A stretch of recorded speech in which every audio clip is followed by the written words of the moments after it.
आर programme में आए हुए सभी को नमस्कार। मैं ऐसे हूँ, मेरा नाम अशोक आशियाना है। ऐसे ओरिजिनल में अशोक कुमार हम बोलते हैं यहाँ पे। तो मैं एक मॉल पे गाना लिखा हूँ, उसको मैं आप लोग के बीच रख रहा हूँ। अच्छा लगे तो बहुत बहुत धन्यवाद।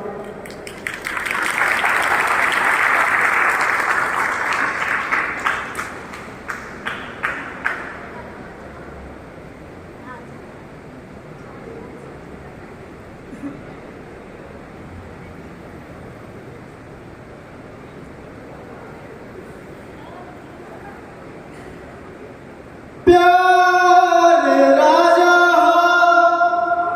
प्यार रानी हा,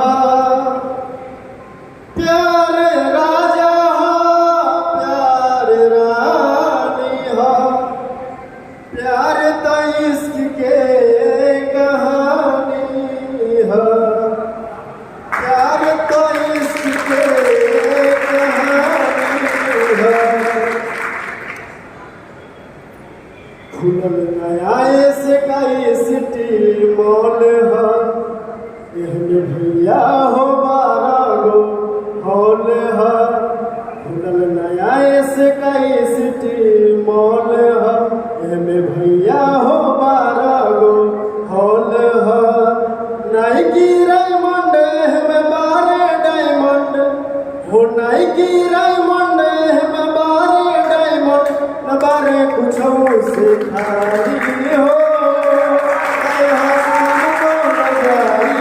हो न बारे कुछ से खाली हो, होला काम को जाली हो। सुंदर से सजल बाटे हो मॉल हो, देखी करेला अपना फ्रेंड के कॉल हो। ए हो सुंदर से सजल बाटे हो मॉल हो, देखी करेला अपना फ्रेंड के कॉल हो।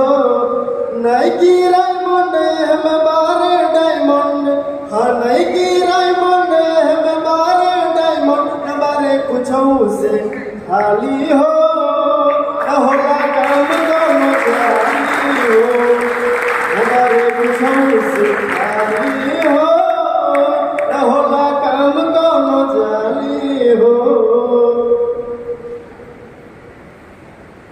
खुश हो के जाला जे आवेला मॉल हो, मुंबई में 1 नंबर बारे मॉल हो। हाँ खुश हो के जाला जे आवेला मॉल हो, मुंबई में 1 नंबर बारे मॉल हो। नाइकी डायमंड हम 12 डायमंड, हाँ नाइकी डायमंड हम 12 डायमंड न बारे कुछ से खाली हो,